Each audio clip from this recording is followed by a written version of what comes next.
Hey y'all, what's going on? This is Shaphan Gray. We at the 18th annual backpack giveaway. We got so much entertainment out here for kids, such as face painting, bounce houses, exotic zoo, dance competition, basketball competitions, snow cone, cotton candy, and most importantly, it's for the community. shout out to our uncle Yusef and our grandma Ava Jo, and not to forget, long live my little brother Duran. Peace. We rolling? We rolling, Joe? Yes, sir. All right. It's always weird getting used to new school styles. Okay, so ladies and gentlemen, I am Kari Frazier, and I think a lot of people may know me more so from the perspective of Detroit is Different. Detroit is Different is a podcast home where Yusef actually podcasts there. Every other Saturday, you all can tune in to the Detroit is Different feed on YouTube and get voices from the Grassroots, and that is Yusef Bunchy Shakur, Tawana Honeycomb Petty, and also Kwazi Akwamu, where they talk a lot about what grassroots issues, and you find out a lot about history and also current strategies, okay? So this is a discussion where it's gonna be some Detroit is Different and voices of the grassroots. So without any further ado, Brother Yusef Bunchy Shakur, this is 18 years of the Ava Jo backpack giveaway. How are you feeling? And give a round of applause. Definitely, definitely. How are you feeling at this accomplishment, as doing this community work is very difficult. It can be tiresome, and it takes focus and collective efforts, and we see so much of that collective effort this year. How are you feeling? I'm feeling great. My sisters are continuing to play a great role. Mm-hmm. My nieces, my nephews, my coworkers have stepped up, volunteers. So my role hasn't been as significant as in past. When you do something as long as 18 years, it pretty much, it's self-contained somewhat. It still need to be, put some oil in there, check the brakes, whatever. But it's going down the hill to achieve the goal or get to the destination. I think there's other dynamics and factor, gentrification, the investment. How do you maneuver through that, not only in the neighborhood, but throughout the city where we lost a lot of our population. Again, this is one of the thing I'm very proud about is very, very grassroots. We've been able to stay that way. Mm-hmm. So when we made the decision to condense this year, and I think that it was a great decision, but we didn't have to check the box for no one besides the community. And you see how the community responded today.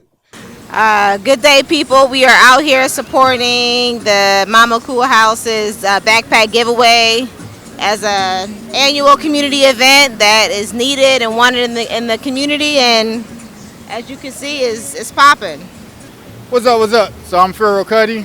I'm here because I love the Mama Akua Community House, but also I do screen print here. So I'm here doing live screen print at the Backpack Festival. Got the crew down there. They're producing shirts, free giveaway shirts. I also produce inside the Mama Akua House in the basement. We can do multiple colors. I do transfer printing, what have you. So yeah, we are neighborhood printers. Okay, so now I guess the bigger question becomes this community itself. Last year, you were one of the different partners that I had with the partnership I had with Bridge Detroit. It was a Tell Us Detroit series, just really talking about how a lot of the ARPA funds would be spent throughout Detroit, which a lot of these funds haven't been spent. I don't know if people know this, but connected to President Biden, there were billions of dollars allocated to cities like Detroit. So the American Rescue Plan Action dollars were spent throughout different cities with a timeline of next year to fulfill where these monies would go. The discussion here was very poignant because the one thing that came up most often in that discussion was that schools are needed in this community.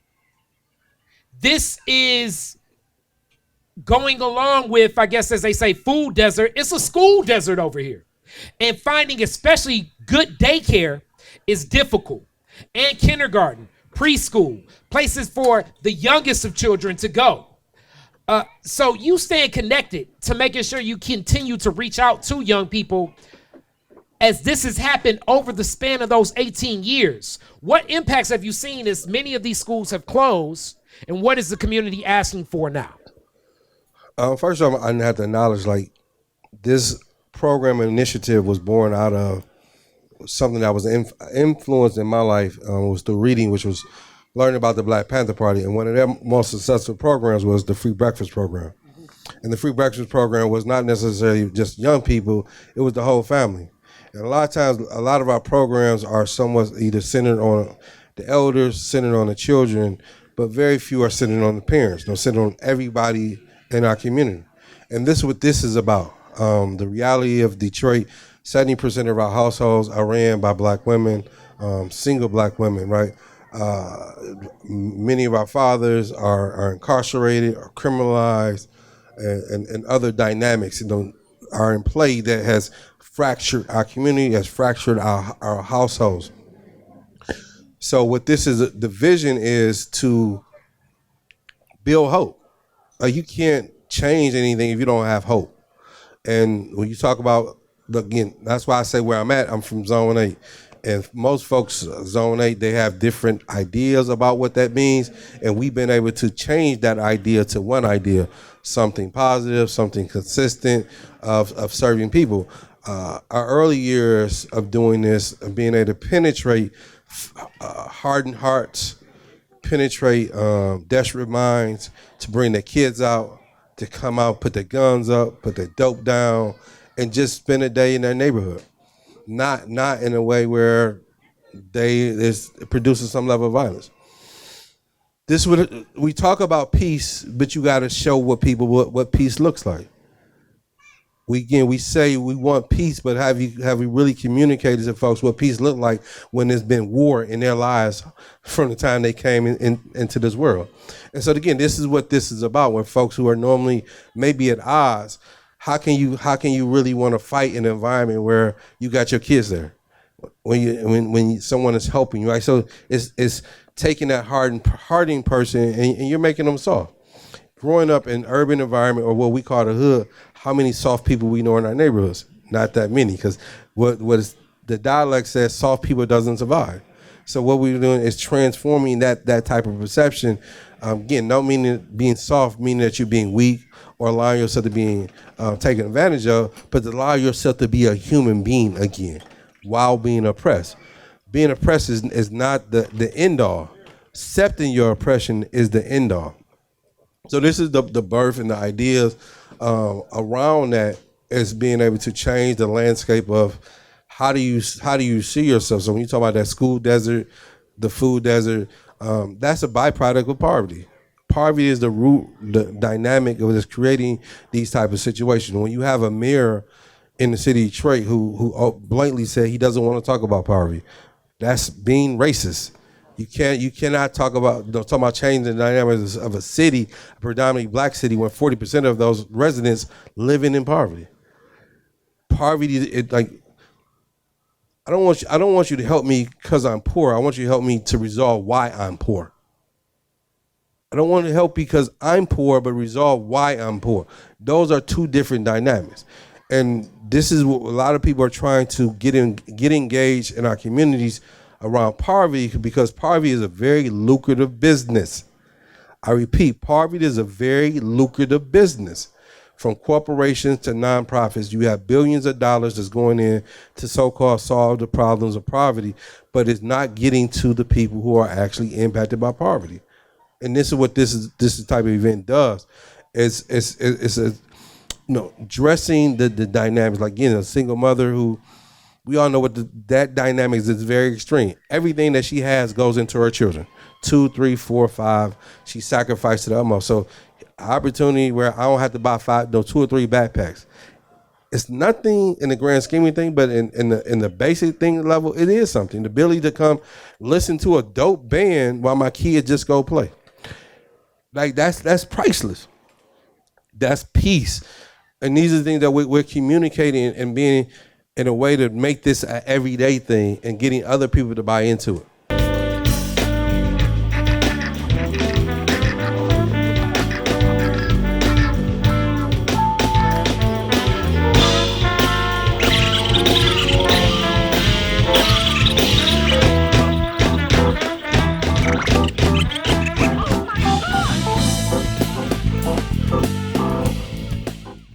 My name Ronnie, and we are at Ava Jo's 18th Backpack Festival for my uncle, Yusef Shakur. You want to say something, Harper? Nah, you ain't got nothing. All right, and this is why I think Yusef appreciates some of the Kari questions. And also, if you ever come on Detroit is Different, it's hard to even give you a list of questions because I don't know where it may go. He touched on something very important, and he said that it's a bigger than personal issue. It's the dynamics of why it exists. And I'm paraphrasing this, but more so, some of the challenges in our community can be so dismissed so fast, even from people that are in our community, people that used to live in our community, people that look like us, reflect us, because they'll make it, I'm gonna use the term anecdotal, meaning they'll make it seem like it's your fault. How did you end up in this situation? Why are you facing this? And not looking at this as it's systemic, it's intentional, and it's designed. How do we get more people to see the full lens and the macro challenge of this problem as opposed to the anecdotal, personal challenge of these problems? Again, this event, which we don't call an event, is a festival, is bringing folks into close proximity of that dynamic. Because the reality, they are already there. The problem is some of us who are doing this work, we think that we know it all. And when we think that we know it all, we're talking above people's heads. But in reality, like I said, a single mother been struggling 10, 20 years to keep the lights on, to move from A to B. A father been struggling for 10 years, but have we sat down and really dissected and say, oh, no, tell me about that struggle. And let me include that versus trying to come in, because you can have the best program in your mind, but if that program is not resonating with people, it doesn't matter. So what I'm saying is, we have a cross section of people in this area, in the broader Detroit. That's in one section. There has been no incident, right? So from that point of view, it creates an opportunity to talk. Talk can lead to action, but most of us are trying to get to action without getting to talk. The talk breeds a level of understanding, but also how many of us are very authentic in what we're trying to do. How many of us can I depend on what you're trying to do versus what you're saying to me, but it's not producing nothing beyond yourself or beyond your organization. Because again, the worst thing that you can do is give somebody false hope. The worst thing that you can do is bring somebody in and take advantage of them. And a lot of us have been taken advantage of in different ways, and that has put us in a bad position where our attitude is like, I don't want to deal with it no more. It is what it is. So when folks come again, you come into a house, when you look at this house from the outside, man, is it about to crumble? Is it what? And then you go inside and, oh shit, I ain't expect to see this. This is the same thing with us. This house represents us. Like, again, you look at the side, that ain't nothing but a scar. But most scars, if you really look at it long enough, turns into beauty. Because that beauty is out of that healing. That beauty is out of resolving that pain. You know, when I got shot, I could have responded, and I got shot post-prison. I got stabbed post-prison. I could have went and shot the guy. I could have went and stabbed the guy. I had to sit with myself, and if I go shooting, what's that going to solve? It's not going to take the bullet back out of my body that I experienced. If I go stab the guy, it's not going to remove the staples that I had to experience. It doesn't make me less than a man that I didn't respond in that way, because ultimately, what was it over? It was over nothing. Again, if I'm saying I'm conscious, I'm aware of what's going on, somebody has to, as they say, be the bigger person. When I had that wrestling match with New Era Detroit down the street, when everybody was coming to me and saying, "Man, what you want to do? Just tell me. We own it, bro." Just let's. I mean, in that moment, you know, the old me was like, "For real? Let's do it," because fighting was never a problem for me. If I didn't know I do nothing, I knew how to fight. But if I'm saying I'm a transformed man, violence is not always the solution to the problem. I was taught to defend myself by my mother, and I still believe in that. However, I take a very methodical approach to how to defend myself And that defense in this stage is trying to create opportunities for our community to come together. And the more that we can come together, the more, again, because like today is satisfying to me, because the vision is, you see my whole family have played a huge role into this day. You see the community have played a huge role. I play a lesser role, which means it's not about me. When it's about the individual, then we fail.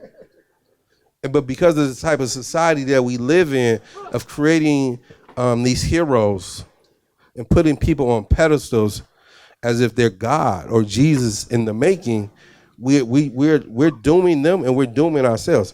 Not to say someone can't be inspirational to you. Sure, they can, but we can't make them into God-like individuals. We're all human. Do I need inspiration? Hell yeah, I need inspiration. There are people who inspire me, absolutely, but I allow them in a way that they're human, because people disappoint me, and I disappoint other people, because I can go out there tomorrow, go right there and cuss, and like, oh man, I know he's gonna cuss, but anybody that really know me, like, and I'm holding back, not cussing now, because my brother Dennis looking at me.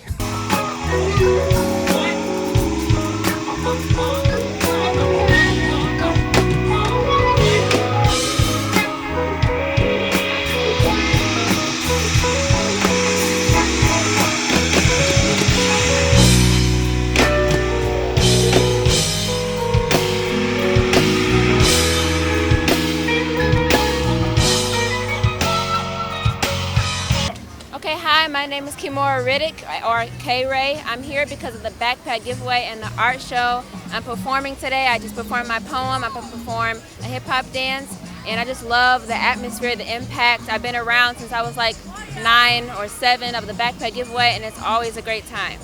Definitely.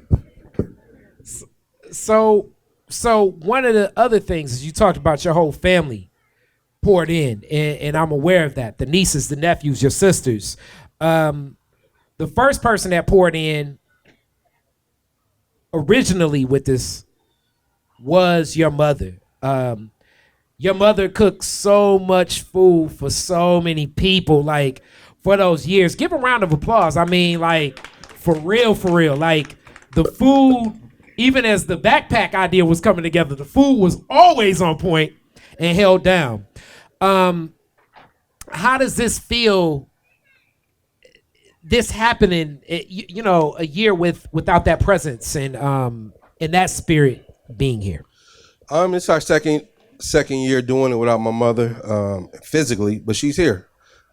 She's here in the sense of, you know, this morning I got up to write about how did we get here, and we got here with the idea. And many of us have ideas, but what do you do with your idea? And my mother said, I got a lot. You can use my lot. That gave me the opportunity to give birth to my idea. You know, 18 years later, like, even this lot that we're in, I wouldn't have it without my mother. The reason I wouldn't have it because I wasn't focused on the lot was available. My mother was doing the research, it was available. Boy, just give me the money and I'll go down there and buy it for you. Hell, man, go do it, right? So, but again, these are the type of, when we look at the work, there's a lot of invisible hands that take place for the work to manifest itself. When you think about the civil rights movement, we always just focus on Martin Luther King. Martin Luther King was a spokesman.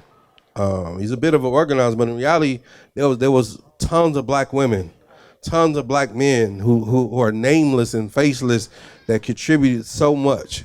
Not only, I mean, the Nation of Islam, the Universal Improvement Association, the Black Panther Party, you know, every organization that you think that was worth something, there are some invisible people that contributed so much for it, and they didn't look for anything. And I think that's where we got to get back to that rank and file. Like, my mother was an activist without ever trying to be an activist. My mother was an organizer, and when you look at our lives, that's how our families. That's how we had to be, and we didn't put a title with it because that was just associated with being black. And I don't mean by associated with being black, we understood the mandate of how we. Party was every reason that we took care of ourselves, that we loved each other more, and so for some reason we've gotten away from that because we bought into this false notion as if things are better. And on on one hand, physically it looks better, but systemically it's not better. So this is our last question, and this is a very big question too. For other people that know Yusef and this whole concept of he dropped the gem. Reading is something that he does. Like, he's one of those people that will come over your house if it's a book that he's interested in. Because I've seen him do this at my house a million times. He's gonna say, "Hey, let me see that." He's gonna thumb through it, and he's gonna pick it up and he will gobble it up. He's going to read books. But the reading kind of connects to the way he's strengthened his knowledge base. This work, I believe, strengthens his wisdom base in connecting to people. But his knowledge base is also expanding with something big. So next to Dr. Yusef Bunchy Shakur, which get that up. And for people that know about the PhD process, you write a dissertation. That dissertation is a piece that is a paper that really defines something that is a book, something to document, something to organize from, something that you can study from for years to come. So with that, I thought that this is just a natural next connection, this being the Ava Jo backpack giveaway. Share a little bit about your dissertation and that process, and we can close there. Bam. I'm Dennis Talbot, and I am here to support Yusef Shakur and this incredible event. This is the 17th year that 18th? Yeah. Hi, this is Dennis Talbot, and I am here because this is the 18th year that Yusef Shakur has blessed his neighborhood. And there's no greater party, I think, in the city of Detroit. You know, I think all roads really lead to Zone 8. Ferry Park is alive. This brother will be giving away about 1,000 backpacks, giving students an incredible opportunity to experience things on their block that they would not experience anywhere else. So that's why I'm here. I'm here to support bringing the neighbor back to the hood. That's a great question. Starting just going to the PhD program, I thought I had an idea. Obviously, I was looking to write about black men and black boys in relationship to black women. I didn't want to contribute to the split. I was trying to figure out how to show the intersection. Again, I was raised by a black woman, and many of us are.